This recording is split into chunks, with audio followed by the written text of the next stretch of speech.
and welcome back to Analog Slop, where two music industry lifers revisit the enemy and melody maker of their youth, which in our case is the 90s. We're exploring artists we discovered as wide-eyed teenagers, only to disown as sneering 20-somethings. Now, unshackled from our hipster baggage, we dive deep into the pre-digital age to look back on a time when music news came but once a week. My name is Graham Best. I've worked in music publishing and music tech for over 20 years. And my name is Adam Bushell. I've been a music supervisor for 20 years. Each week, one of us will read the NME, one of us will read the Melody Maker, and we will pick out the most interesting stories and discuss them. Join us this week for part 2 of our 2-part look at the NME and Melody Maker from the 31st of July 1993. We take a look at Elastica and the Soul Assassins Collective, Cypress Hill, House of Pain, and Funkdoobiest.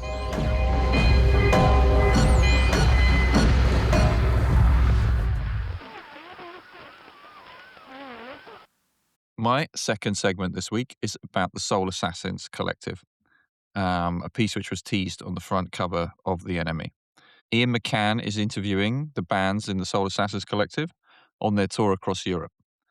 The interview finds them in Amsterdam. There's also a live review of the tour by Deli Fidel later in the issue when it stops in Bradford. Bradford? Like, they just get the ferry from Rotterdam and roll straight into the venue. That's hilarious. There's also a companion piece to this article on the opposite page, a piece on sexism in hip-hop by Betty Page. We will circle back to this later. The issue captures hip-hop at a very specific moment, just as it begins crossing over into the alternative rock world. We'll use this moment, Graham, I'm afraid, we will use this moment as a way to deal with issues of race and content that we have so far mostly dodged. Ah, brilliant. Today we will give it a go. The chickens are coming home to roost. Yeah, there was only so long we could put it off. Yeah, exactly. Let's do it. But first, let's talk about the origins of the Soul Assassins Collective. They are built around producer Lawrence Muggard, aka DJ Muggs. It's so very funny to me that DJ Muggs' first name is Lawrence. Yeah. They're based in LA, though not all the artists are from LA. Muggs is Italian-American. He was born in New York and relocates to Los Angeles. Bands in the Soul Assassins Collective are Funkdoobiest, House of Pain, and Cypress Hill. Can I interject just there? Yep. Are House of Pain like actually flagged as a Soul Assassins band, or is that more of like a marketing sleight of hand? They are flagged as a Soul Assassins band. Okay. They have connections to them. They have LA connections to them. So Everlast has he has like a solo deal before House of Pain with Ice-T's record label. Yeah, that's right. And he relocates to LA and then becomes kind of scene friends with DJ Muggs and brings over the other two members of House of Pain. It is like, I mean, I listened to this like way back in like 2020. I think it was the first music podcast I really got into over lockdown. But the season 3 of the What Had Happened Was hip hop podcast is like a 10-parter with Dante Ross, who amongst a huge amount of other things was the A&R for House of Pain, and then the A&R for Everlast's solo career as well. Yeah. Like he has stories. Like that podcast series is incredible. Well, I look forward to you correcting me on some factual things. It's all right. It was like 6 years ago. Okay. All right, fine. Okay, we'll leave those mistakes in. So Muggs has a very distinctive production style, kind of bass heavy, lots of sampled double bass from jazz records, kind of murky and psychedelic. Muggs is really the main connective tissue between these bands. He's the person linking them both sonically and culturally. Of the 3 bands, Funkdoobiest is the least successful and least remembered. Funkdoobiest were Son Doobie, DJ Ralph M. the Mexican, and Tomahawk Funk. Yeah. They're like the P-Funk division, aren't they? Well, I don't know. We'll get to it. Their debut album, Which Doobie You Be, is released on Epic in May of 1993. It contains no crossover singles. People might remember What Bobba Loobop on there. Yeah, wasn't that like I thought a What Bubba Loobop was like a relative hit in that sort of Far Side way. I mean, in the Far Side way, but they also didn't have any hits. Do you know what I mean? Not Yeah, like yeah, yeah. hits like House of Pain and Cypress Hill had hits. So they were an LA-based Latino trio. There is an undeniable comparison to Cypress Hill with their music. In fact, their debut almost feels like a companion record to Cypress Hill's early work. It's really, really close. Fundoobie's voice is very close to Be Real's voice. Yeah. Muggs co-produces 2 songs on this album with House of Pain member DJ Lethal. I re-listened to the album this week. It's good, but it's far less memorable than Cypress Hill's Black Sunday, which comes out the same year. And it, as I said, it lacks the murderer's row of singles that's on Black Sunday. Yeah. I had Which Do Be You Be, like, for quite a while. Like, I remember being pleased to own a copy of it. There's, I think it's Bow Wow Wow was the lead single off it. Okay, yeah. Well, I was just about to ask you the question uh, whether you picked it up in your big hip hop phase in the early aughts. Yes, yes, I did. Yeah. Okay. I'm gonna, interject to be the dickhead with Wikipedia open. Okay. They did manage 2 UK top 40 singles off that Okay. first album. Bow Wow Wow got to 34, Okay. and What Bopaloo Bop got to 37. It's not fucking Jump Around though, is it? Do you know what I mean? But No, it's not Jump Around. We can agree on that. yeah. Uh, okay. So next is House of Pain, another trio. They are 3 white men with strong Irish American roots. This is a core part of their brand. House of Pain were Everlast, Danny Boy, who hilariously in this interview is outed as being Latvian.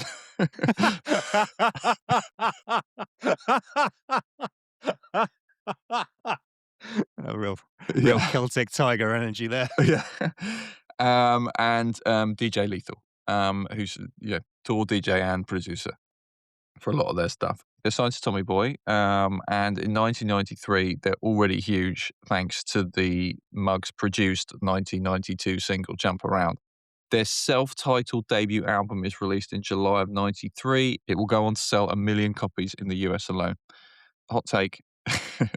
House of Pain are what happens if the Beastie Boys grew up in a post NWA/gangster rap landscape. The irony is gone. The aggression is now sincere. They're expected to walk it like they talk it. They use their Irishness as authenticity armor for a press and fan base that now demand realness. I'm trying to gather my thoughts in a way that's not gonna blow up in my face, for want of a better analogy. From perspective of 2026, like House of Pain and the kind of the Irish angle, like, seems fucking laughable. They're kind of working class. That's kind of what they're go do you know what I mean? Obviously, the Beastie Boys are all, like, Upper West Side, like, New York kids. So, they're coming from a completely different place. Yeah, like, I'm thinking about, like, like, some of those, like, early Simpsons episodes, like, every now and then there'll be, like, jokes about, like, 20s cartoons, Mm. like, ripping into the Irish. Yeah. Like, I think that's an interesting angle on the kinda on the qualities of Irishness from a East Coast American perspective. I'm gonna talk about the Irishness actually a bit more further on, but yeah, they're definitely like yes, we are also a maligned community, basically, is what they're telegraphing. So anyway, Danny Boy, he addresses this anxiety directly in the interview, saying, and talking about their whiteness. He says, when Public Enemy came along, it became a black thing. Me and Everlast had been B-boys since there were B-boys, but suddenly we weren't welcome in the rap clubs anymore. So we became like an Irish posse. It was a question of belonging. Yeah, I mean, Beastie Boys could hide behind irony. House of Pain couldn't. Mm. Not in 93. DJ Muggs is credited as executive producer on the album, the self-titled debut album, and has production credits on half the tracks. I'm not going to pretend I didn't love Jump Around as a kid and then sneer in my 20s whenever I heard it dropped in a club. It's like it's like the ultimate chum to the normie sharks on the dance floor, basically.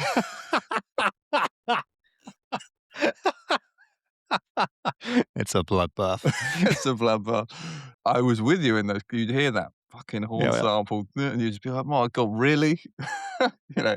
Yeah, I like we both did a lot of sneering and huffing Yeah. when we heard that Hill sample. But, it's an amazing pop song and a genius concept for a pop song in the kind of so stupid it's genius kind of thing of just like, let's make everyone jump up and down and tell them to jump up and down to this incredibly infectious, exciting record. It's Yes. great. Come on. It's Yeah, brilliant. it is great. And you know what? For any diehard hip hop purists, the Pete Rock remix is fucking rubbish.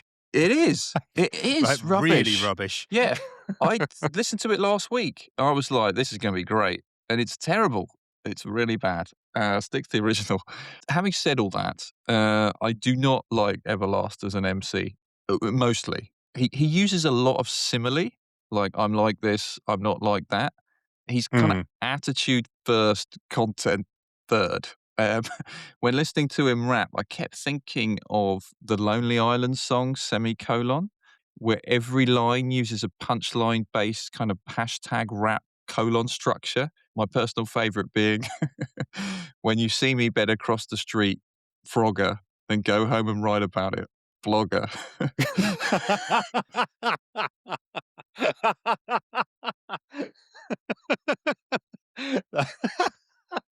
Yeah, I see why that appealed.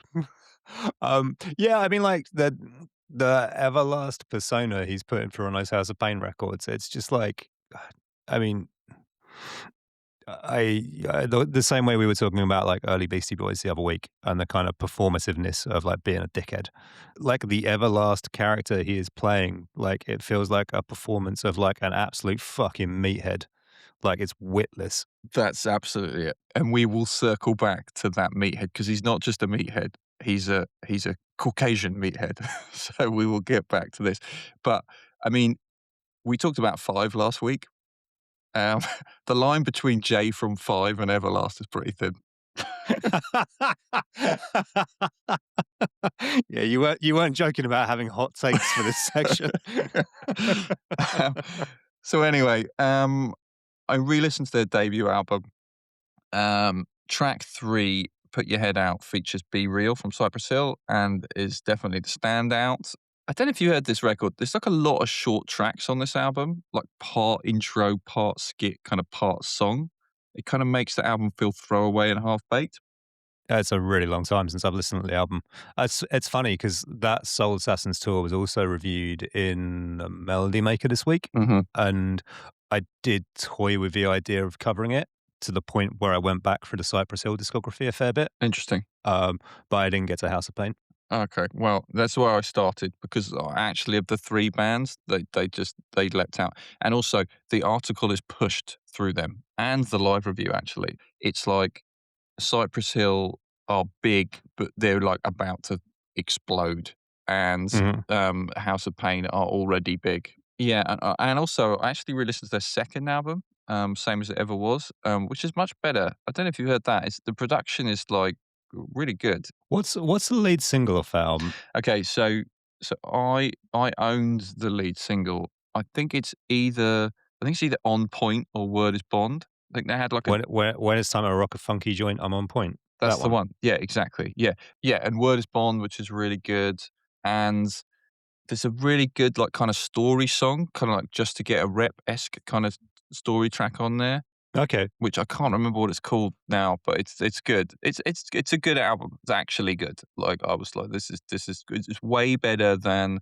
the first album, but in a very kind of record company way, you're a bit like, "I don't hear a single here." You see what I mean? This is like a Yeah, yeah. solid '90s hip hop album. What is it? Is it like late '94, early '95?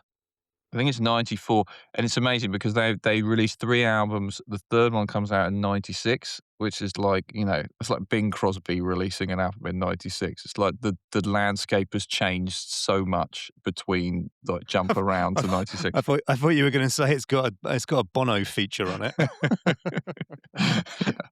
Um, anyway, so next we have Cypress Hill, like Funkdoobiest, they have Latin American roots. Cypress Hill at this time are Be Real, Send Dog, and DJ Muggs. They are the most successful of the 3 acts, both creatively and commercially. Their second album, Black Sunday, which was also released in July of '93, will sell 4 million copies in the US and spawn 4 hit singles. It's like a massive album. For some context, I watched that Counting Crows documentary last night. They sold 7 million copies of their first album. So Black Sunday is both a dark, paranoid, druggy masterpiece and also a fantastically entertaining pop album. And crucially, it's one of the hip hop records that alternative rock kids of the early '90s really embraced. Before we get into that, I'd just like to shout out the first Cypress Hill album from '91, which I think is also really, really good. Yeah, it's good. And also, at the point this article is written, had sold 1 million copies. Like, kind of Really? yeah, it secretly had blown up. Yeah, it's mentioned in the article. I found quite staggering. Did not appreciate that sold so well. I thought it was like the kind of, I'm not saying I think I'm this, but I thought it was the kind of head's choice for like stuff like Pigs and How I Could Just Kill a Man. It's just less successful than the second album. Yeah, It's yeah. just it's like 2 completely different things. Like, the first album's quite a standard hip hop album, Yep. and the second album is the other good thing about, DJ Muggs, all these albums are short. Like, they're all under, like, either 40 or 44 5 minutes long. So, yeah, Black Sunday, it's just, like, in and out, like, bang, bang, just amazing singles back to back and just, like, super, you know, evocative songs with amazing hooks, and then it's out, and the first album is just like a solid hip hop record. But yeah, I loved it when I was a kid.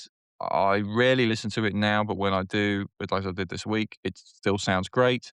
But we will go back to Black Sunday another time because there's more to say on this, and this is not what I want to talk about principally.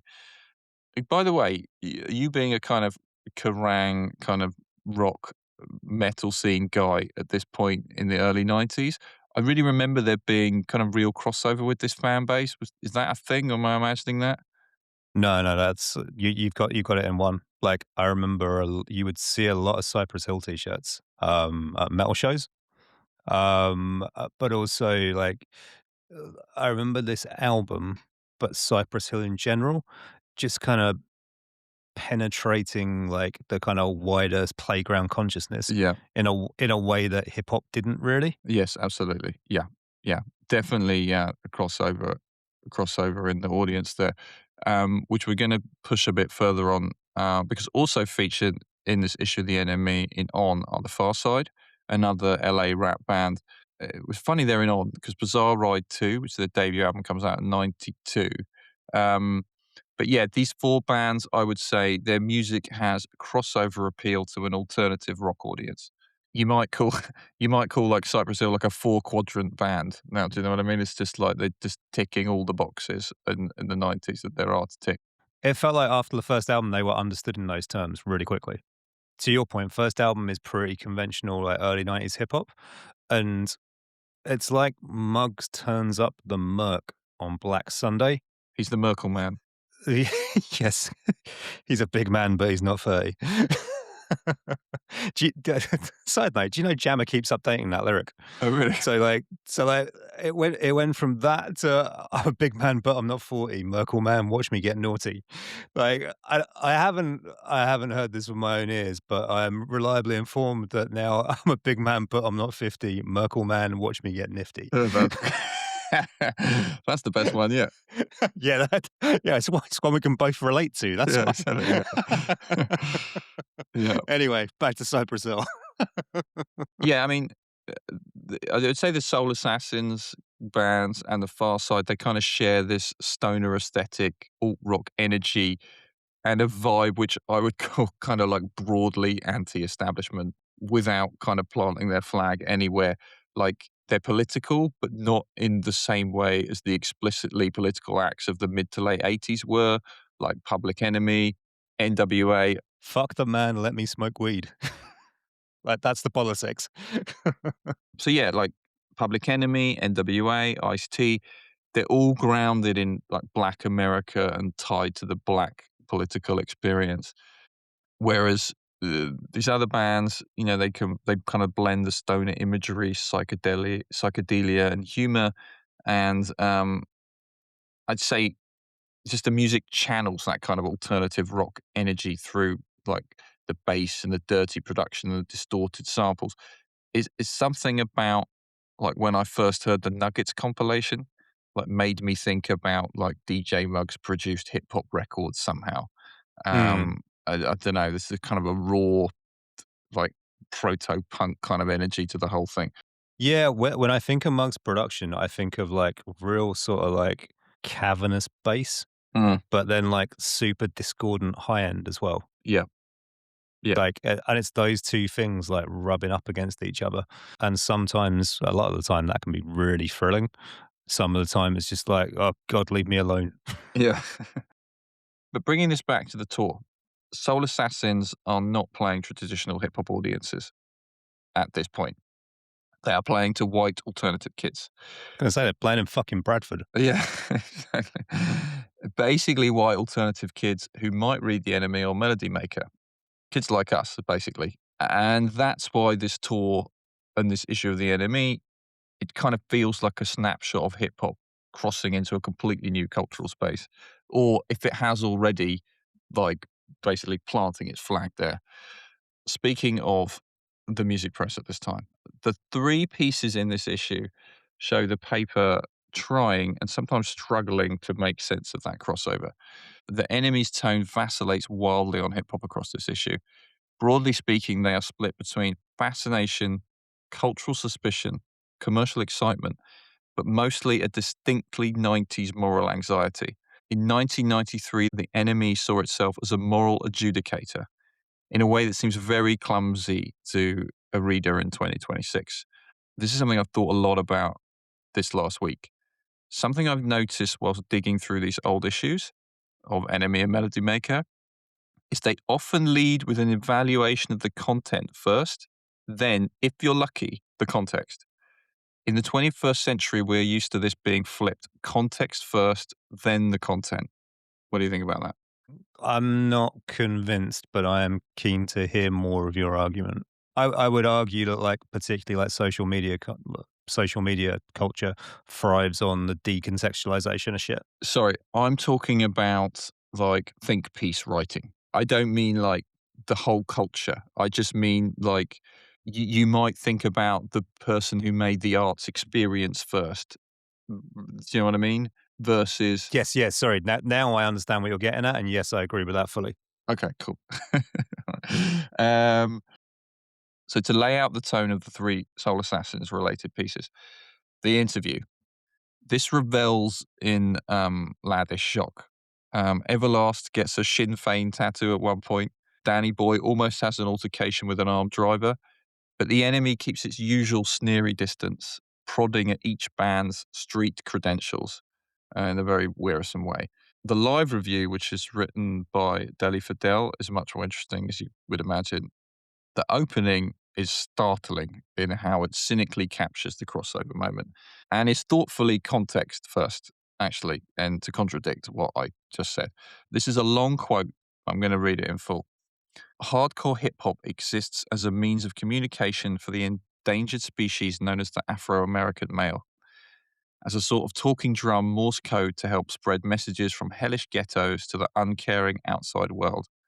And ever since big business realized that this essentially antisocial art form could make millions of dollars, hip hop in diluted form has penetrated the mainstream and has been dispersed and dissipated so that firstly women and then ethnic groups could use it to their own ends.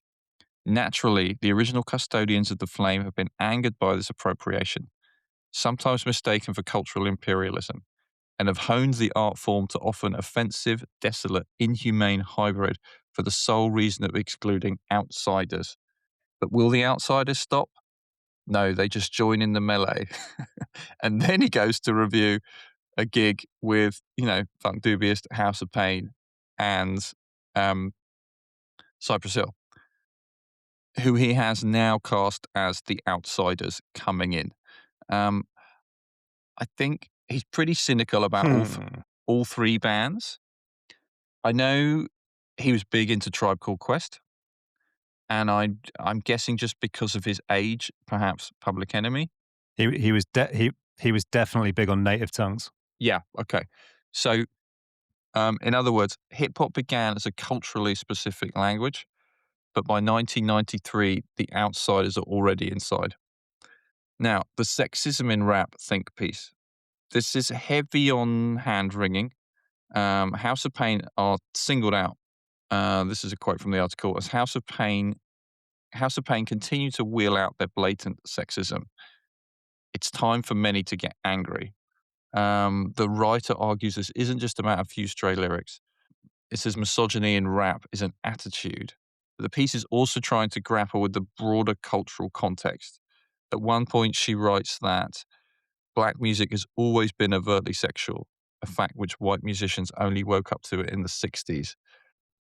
In the interview, House of Pain are asked about sexism, and Danny Boy responds defensively. He says, "We don't set out to hurt anybody, whether it's gays, women, or whatever.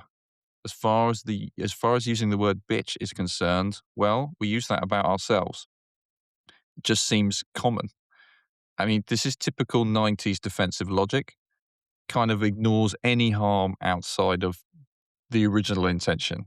I'm still furrowing my brow at that think piece bit about like all black music being sexual. Yeah. Well, I think I'm using that as an illustration of the way that people talked about things in 1993. A bull in a china shop sounds a bit patronizing, but the way that it's done is just like it's not the way you would do it now. And I'm building up to the ultimate example of that. This piece is unbelievably titled "Hanging with the Homeboys." The word "with" is crossed out, so it reads "Hanging the Homeboys," which obviously brings Interesting choice. unfortunate images to mind of lynching. Yeah, I think these articles seem like as good a time as any for us to take a look at our relationship to this music through the lens of race and gender, something we've mostly ducked up to this point. So, when I was 14, I loved this music. In fact, I still love this music. Now, if I say this music, I'm talking specifically about the bands covered in this issue. I'm not trying to paint genres in wholly one thing. Um, yeah, obviously, this music contains many lyrics that I find abhorrent. Misogyny, homophobia, violence, things that make me uncomfortable when I hear them now. This is not a hip hop specific problem, just to put that context in there again, but this is what we're talking about today. I think it's worth saying that my own personal philosophy when it comes to this is something like this. If we only consumed art that perfectly aligned with our ethics, most of culture, past and present, would vanish. And if you try to construct a spotless canon, you're left with very little. As you could tell, that's me kind of reading like almost a prepared statement. in, in partnership with my lawyers, I would like to read the following. Yeah, but it's almost like I didn't trust myself to hit the beats there, and just like I really just wanted to get that right. Yeah, Um, by the way, thanks for ambushing me with this, so I yeah. have to freestyle this. Basically, I listen, watch, and read what I like. And if something contradicts something I might feel ethically, then I sit with it. And I'm not fucking Piers Morgan or Bill Maher. I don't do this defiantly or with any sense of superiority. It's just that I guess culture was, and always will be morally complicated. But, being super honest, when I was 14, even though I genuinely loved this music, I was also getting off on the transgressive nature of the content. I had and continue to have a visceral reaction to the excitement of it. It's a body first, intellect second reaction. I mean, I've thought about this a lot over the years, but this kind of body first, intellect second thing is something that I realized like when I listened to, we talked about Rebel Girl by Bikini Kill. Like when I listen to that, or say like Fuck Fascism by Sonic Youth, the visceral excitement is there. I get the Yeah, yeah. same feeling from that as I do listening to NWA, but the content is obviously more in line with my actual values. I'm going to wade further in here and talk about the racial component because when I kind of looked back at this, I found myself much more accepting of transgressive music made by black artists than white artists. Yeah, I was wondering if we were gonna come on to that.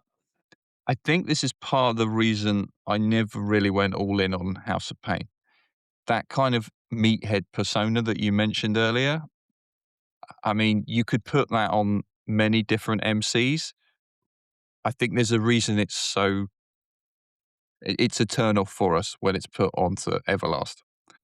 I think at 14, like, I'm already unconsciously processing the transgression differently depending on who made it because of distance and a media framing, which I've hopefully illustrated, that portrays hip hop as kind of culturally other. And of course, I also absorb that framing without really thinking much about it. White artists obviously feel proximate and therefore indicting. When you first heard this stuff as a teenager, or really any problematic content in music, were you thinking about this politically at all? Politically is probably too strong a word, but I think it evolves, and I think the context plays a big part. Like, I definitely understand what you mean about the sorta the rush of transgression Hmm. from certain artists. Like, you mentioned Rebel Girl as an example. Like, as, like, pathetic as it sounds, it's like, that's a real rush of, like, "Yeah, I'm a strong, independent woman telling it Yeah. how it is." Yeah. Like, that's kinda like that's a reassuringly, like, righteous pair of shoes to put yourself in. And I think that maybe that's where I'm coming at this from. It's like, whose shoes do I want to be in? And I think the general sort of maxim that feeds into my assessment of, like, whether I can accommodate something is maybe it's really simplistic, but it's like, and we've said this before on this podcast in other contexts, like, is the person punching up or punching down? That definitely feeds into it. So there are things that I listen to now that I would have listened to and enjoyed as a teenager, where I'm like, I ain't fucking touching that with a barge pole. And that includes a lot of hip hop. I think we talked about the NWA 100 Miles and Running EP a few episodes back. And we also talked about the album that follows that. Yeah, some of the content on that, like that second NWA album, is like genuinely like just like irredeemably unpleasant. Like, I do not want to listen to that. Yeah, and I really liked that album when I was younger. Yeah, the production's amazing. The production is Like, amazing. Yeah, but it actually, as I got older, it just really started to make me feel uncomfortable. And yeah, I think there's a real difference in the 90s. There's kind of a nastiness to a lot of that content, which goes away a bit in hip hop. And certainly in the following decade onwards, there's a more of a casual throwaway element to the kind of unpleasantness, but they don't really like can burrow into it like they did in the 90s. I've got an example to sort of to throw back at you of an artist that I've never, ever, ever been able to get into. Even now, they have now ascended to the status of like legendary artist. But it was someone that from the minute I heard him, I was like, I don't like this. Like, I do like I appreciate that like there is some very clever wordplay going on here, but I do not like this at all. I do not like this persona or delivery. And that's Eminem. I've been an Eminem hater from day one. The way he's sort of like become like the kind of like the preferred listening of divorced dads now. Why the fuck would I want to listen to like white male rage? I think the second album is very good, but yeah, I liked bits of the first album, but I know what you mean, and his shtick always made me very uncomfortable from the off, which Mhm. really doesn't make any sense when you consider how into the second NWA album I was. Do you know what I mean? Like, how can you hold those two things in your head? Yeah. But the white artists feel proximate. Without my lawyer present, I can't say any more than that. But To flip it around a bit, an artist I've got really into in the last like 4 months is an artist that I had previously sort of cancelled in my head pretty much from the first time they gained public prominence. And that's Tyler the Creator. I fucking hated Odd Future Wolfgang when they appeared. Like, I'd sort of fallen out of love with hip hop anyway, and they were so aggressively, like, edgelord in the lyrical content, That's but, tedious. like, in, like, a really sort of smug, and I'm gonna get into murky territory here, so fucking let's see how we go. But, like, in an incredibly smug way, but, like, also in a kinda in a way I'd not heard in hip hop before, where it was kind of like the black middle class taking shots at the black working class. Like, that's a fucking weird vibe, like, for a white person to negotiate. I think there's a kind of real skater element to that. It's Yes. like that kind of obnoxious '90s skater, like bitch skateboards kind of thing, and Big Brother magazine. It's like they really kind of Yeah. embodied that whole vibe. I think. Yeah, definitely, and that spills over into, like, the kinda, like, the sort of first few albums of Tyler's solo stuff. I like the kinda the venom in the kind of, like, in the violent homophobia is, like, so intense. It's like fucking, like melt paint, Mm, and then all of a sudden on, like, I think it's his 4th or 5th album, Scumfuck Flower Boy, like, he starts, like, openly discussing being bisexual, and yeah, it's like, "The fuck?" yeah, It's just a really interesting, like, kinda, like, arc of, creative, but also, like, personal sort of progression. I don't know, I'm not sort of like I'm not fully up to speed with his discography yet. I'm sort of still working my way through the albums, but, like, he has absolutely, like, taken the place that, like, Kanye West had for me, like, 10 years ago right now. Well, as a bit of a pivot away from Tyler the Creator. So as I mentioned, it also featured in this issue in the singles reviews is Credits to Nation. We'll definitely cover this band or this artist in more depth in a later episode because they're really, really interesting. Like a highly political UK hip hop act that took stands against racism, sexism, and homophobia. Um, at the time, I tried with this band. I bought some of their singles. I bought the debut album. I really, really tried, but it didn't click. The music felt drab. Basically, the volatility has been lowered and my taste has been wired to instability. I realize now, I guess, that I just wasn't responding to ideology. It was kind of energy. I think of you as having broader taste than me when it comes to hip hop. Why do you think consciously political hip hop sometimes feels less exciting than the chaotic stuff? Because I really feel like you explored this area more thoroughly than I ever did. Yeah, I think well, there's a couple of reasons that spring to mind, like, part of it is that is the same reason why, like, it's not always fun listening to, like, Billy Bragg or something. No one likes being lectured. Like, so one of my favorite albums of all time is 12 Crass Songs by Jeffrey Lewis. The whole sort of idea of that album is Jeffrey Lewis, who's sort of like a kinda like New York alternative folk artist, goes into the songbook of Crass, the anarcho punk collective from the early '80s, and he pulls out his 12 favorite Crass songs and then rearranges them in a sort of alt folk style and like makes the lyrics intelligible. Some of that album is absolutely incredible lyrically, but like there are definitely points where it's like, even though I love the album dearly, like I said, it's one of my favorite albums of all time, but like there are like points in the kind of like in the lyrics where it's like you're not doing yourself any favors. Like you don't win people over by telling them they're all sheep. Yeah. Yeah, yeah. like, like like try and fucking meet people halfway. Yeah, yeah, yeah. So like, there's a bit of that to it. It's like there can be like in kind of really overtly, determinedly political music, let alone like any specific genre like hip hop. There can be a lack of compassion for the audience you're trying to reach. So just like like you fucking alienated everyone before you've even really started. Yeah. I think the other thing that's more specific to hip hop is that a lot of the politics, like particularly from like the like late '80s, early '90s, like they are not very progressive, Yeah, yeah, true. and like kind of like I think someone like Boots Riley from The Coup is like better known for his filmmaking now and his kind of political commentary.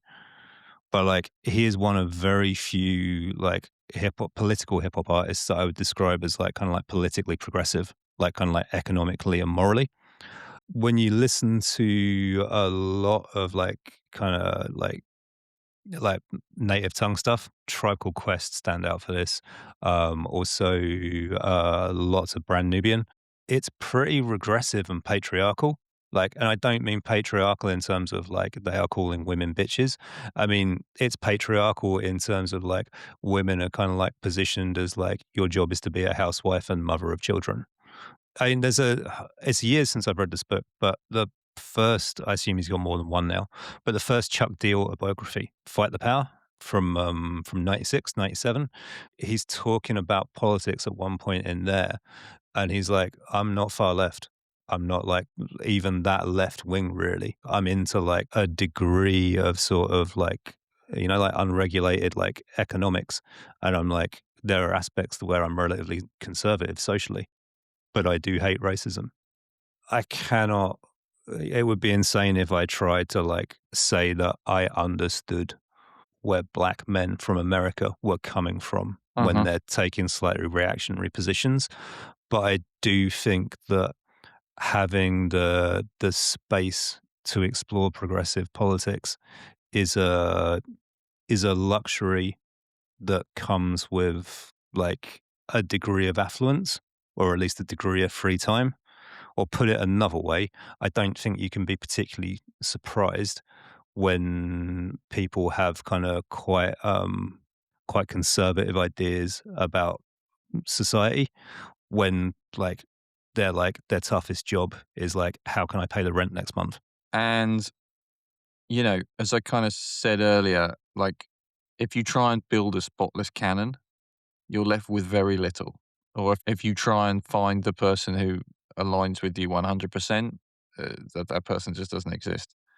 Yeah, and I don't really want that from my artists either. No, absolutely. I do expect, like, a basic fucking moral compass.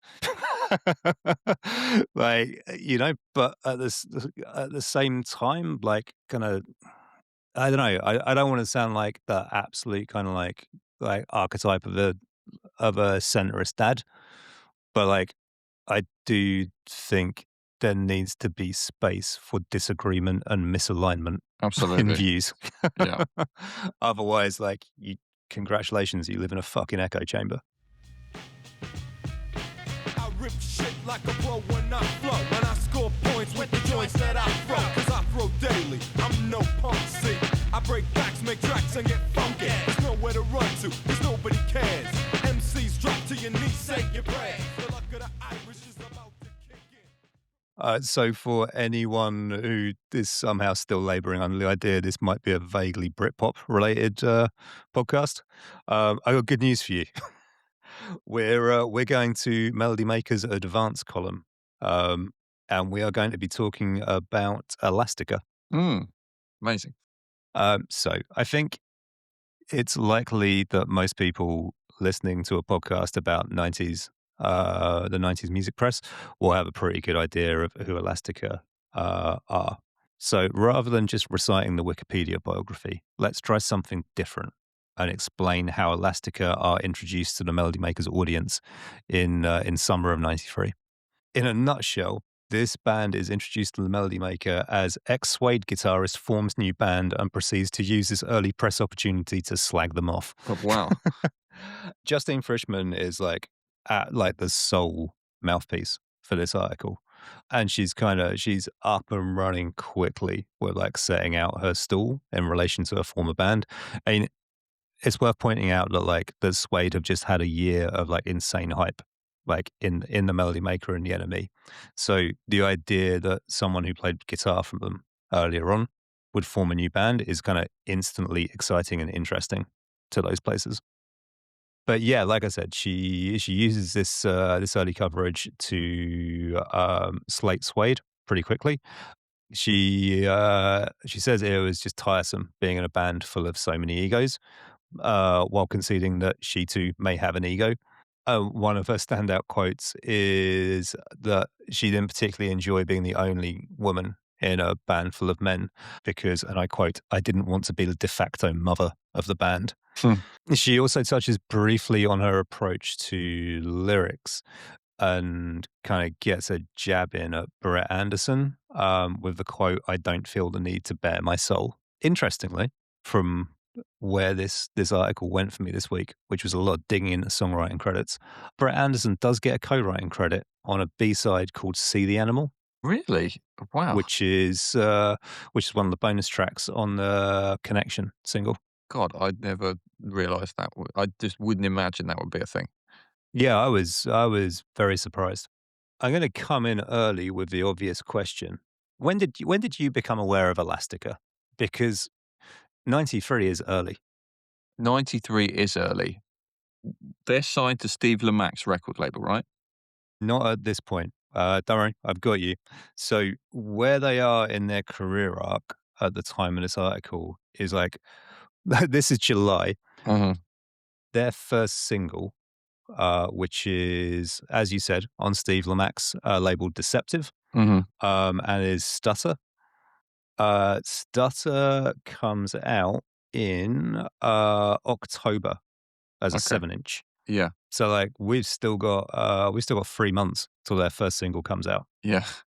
And here they are in the Melody Maker. So again, that ex Suede guitarist hype is doing some work for them. And the next single is Connection? This lineup. Okay. When does that come out? The lineup single that gets released on the 31st of January, 1994. Okay. I think around then. I would hazard a guess that I first heard about them in Select magazine, and that would have been somewhere towards the end of 93 to beginning of 94. They're very much like that exciting rush of bands that into the kind of Britpop moment. It's like Supergrass, Elastica, Oasis. Blur obviously been around a bit, so have Suede. But it's like that kind of rush of kind of young bands, indie with a twist kind of stuff. It's, yeah, I lump them in with that period. I wish I could place this better, but the first thing I remember hearing by them was Stutter, because Stutter is not that far away from the kind of high energy punky stuff I was into. Okay. Like if you think about Stutter, it's sort of like tumbling over itself Absolutely. Yeah. on the choruses. Like it doesn't have that sort of like poise or sort of kind of restraint, like some Britpop stuff. Worth pointing out, it's a song about Damon Albarn being able to perform sexually. that's that's one of the blunter assessments I've heard of Stutter. Continuing our run of never missing an opportunity to put the boot into Damon Albarn. Moving on. I don't have anywhere to go with that. Fair enough. Other than like, yeah, like That- Damon Albarn in 1993, Damon Albarn can't get it up. well, I think it's, to be fair to him, it's about him being really, really drunk and being unable to perform sexually. I think that's what's going on in the song, isn't it? Yeah, And that's my understanding of it. yeah, and Blur famously a big drinky band, so you know. Yes, I believe that's the official terminology.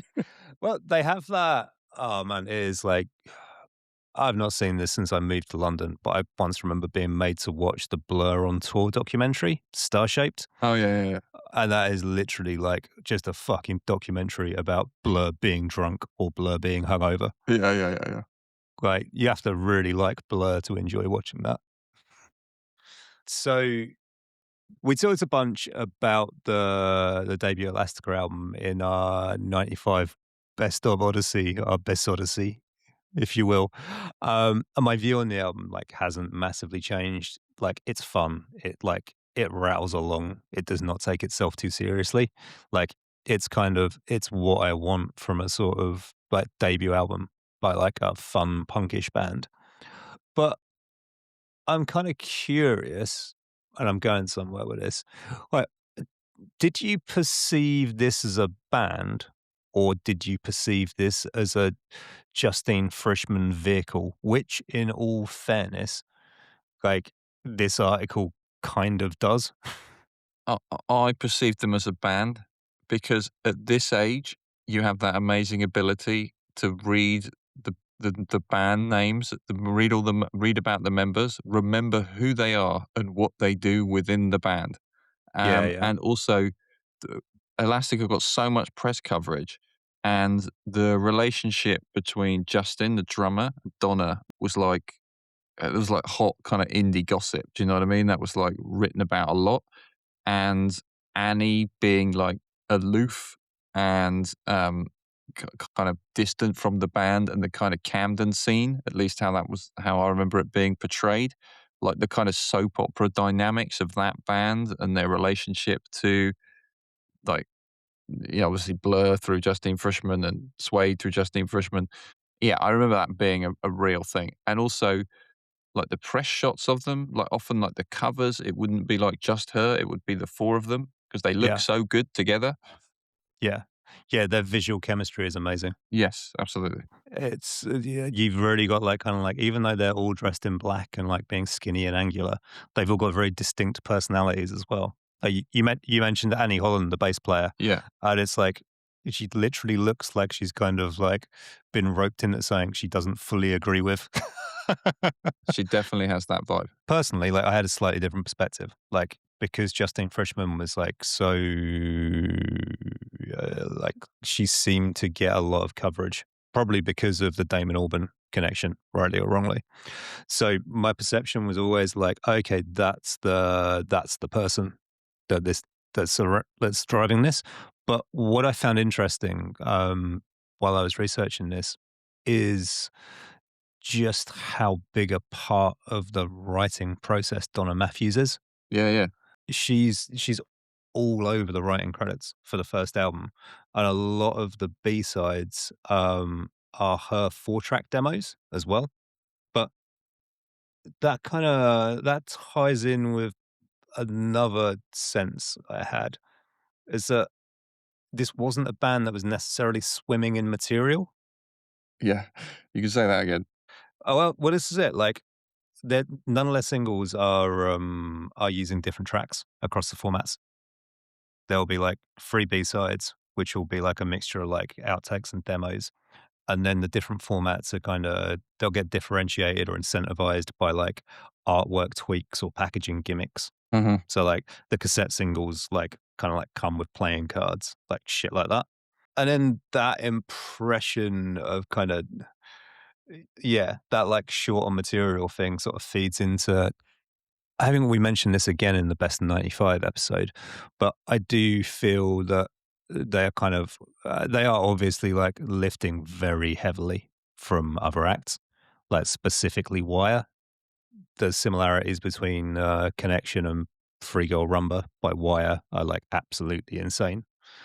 I think there's a Stranglers one in there as well, but I can't remember what song that is. Yeah, yeah, yeah. But they seem to get so much stick for that in a way that, predictably, a bunch of their male contemporaries who were also ripping people off left, right, and center didn't really get picked up for. Well, that was a big thing with Noel Gallagher at the time, though, wasn't it? Yeah, but there's a lot of other people doing stuff as well like that. When you kind of definitely as I've got older, like some of the Mannix lifts are like searingly obvious Okay, yeah. and also spiritualized as well. I mean, like you made the joke about like how disappointed Jason Pierce will be when he finds out the Velvet Underground wrote heroin, Yeah, yeah. but like there's plenty more places he's borrowing from. Yeah, there's the Bowie song that he rips off on "Come Together." I can't remember what that is. It's like really that he uses the riff, doesn't he, from something?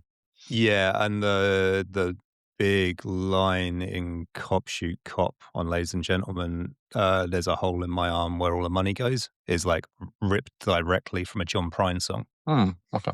Anyway, not here to talk about spiritualized. So yeah, I like the sense is that it's a group that doesn't have like a huge amount of material, like I said, like, and that's further compounded by kind of what happens to the group throughout their career. So after that debut album releases, Annie Holland predictably leaves in 1996, having not looked like she particularly wanted to be there the whole time anyway. Yeah. In 1998, Donna Matthews leaves after like what's depicted in John Harris's The Last Party book as particularly harrowing period of substance abuse. It's insane. She really took it far. Yeah, it's fucking I think she's talking about like when she talks about that, she talks about being in King's Cross. I can't go to King's Cross without thinking of some of those bits of that book. Yeah, that like freaks me out, like to think about too much. Didn't she have something physically put into her to like stop to basically stop the high from opiates? And she like ripped them out of her stomach or something. Yeah. Yes, that's the one. And thank you for making my stomach churn by Yeah. mentioning it out loud. But even though she leaves in 1998 and like clearly under like, like a significant cloud, her writing credits are still on a third of the tracks on the eventual and very low key follow up Elastica album, The Menace, Yeah. which, by the way, I hope we get to cover at some point. Me too. I've never heard it. Have you not? No. I've heard it loosely. I didn't actually listen to it properly for Mhm. this research, but everything about it just says to me like this is a really interesting album. But yeah, we're in 1993, so we're not covering that. Yes.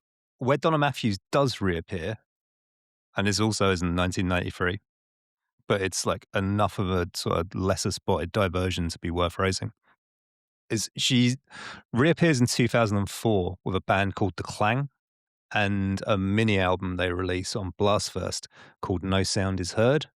Forgive the lazy punchline, but this is a very, very appropriate title because it's not on any DSPs and secondhand copies on Discogs start at 140 quid, depending on what format you want.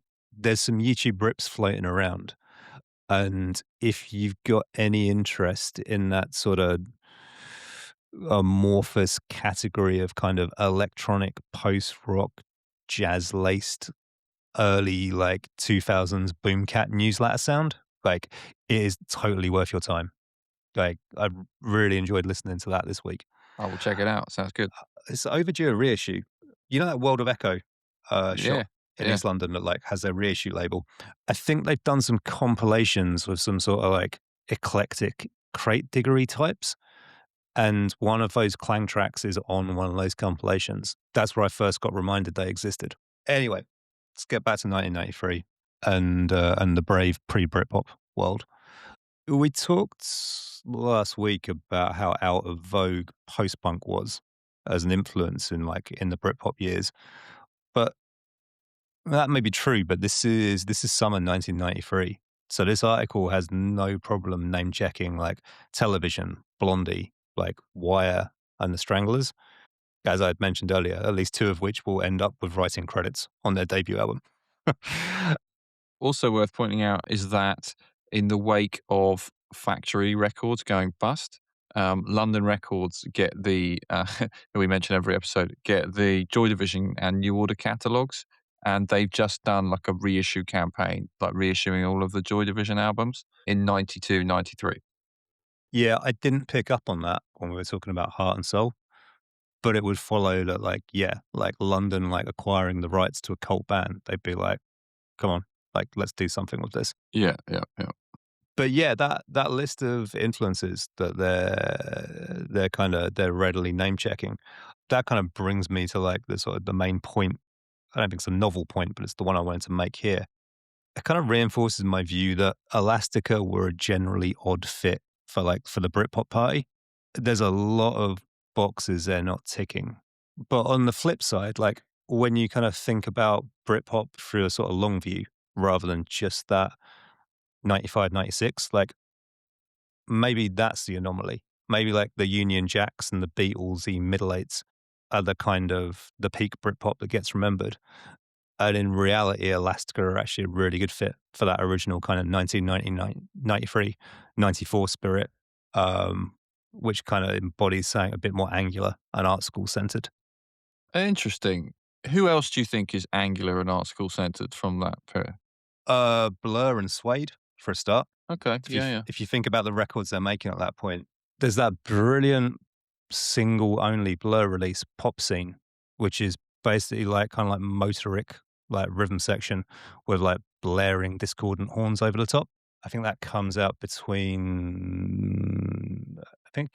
after Modern Life is Rubbish, but before Park Life. Modern Life is Rubbish is out at this point, though, right? It's mentioned in this issue of the NMSC as something Pete Townsend listens to. That's kind of the Britpop template But I know what you mean. It hadn't been lumped together yet. And also the famous kind of Brett Anderson on the cover of Select magazine with the Union Jack behind him, Yanks Go Home. The bands listed there, aside from Suede and Pulp, they're not particularly Brit poppy the way we think of it. It's Mm. more like a, hey, look, there's a load of exciting new bands that all happen to be British, rather than like shoegaze. Like there's this new sound that everybody's kind of sounds like. Yeah, that's it. It's like certainly in the early years, it's not a particularly coherent sound. Mhm. Like it's more a combination of vibe and nationality. Yeah. Yeah, it would take the Seahorses to bring it all together. Yeah, well, yeah, like the kind of like the meat and potatoes, sort of like churning, like kind of like stodge rock stuff. Yeah. Like that's definitely sort of you see it build through '95, and then it like coats everything in '96. Yeah, it's like they're like, "Oh, the '60s, awesome. Let's go," you know? Yeah, yeah, and the tempos come down as well. In 1996, like Oasis aren't recording or playing something like "Bring It On Down" Yeah, true, true. or like any of the other sort of like quite fun, punky like first album B sides.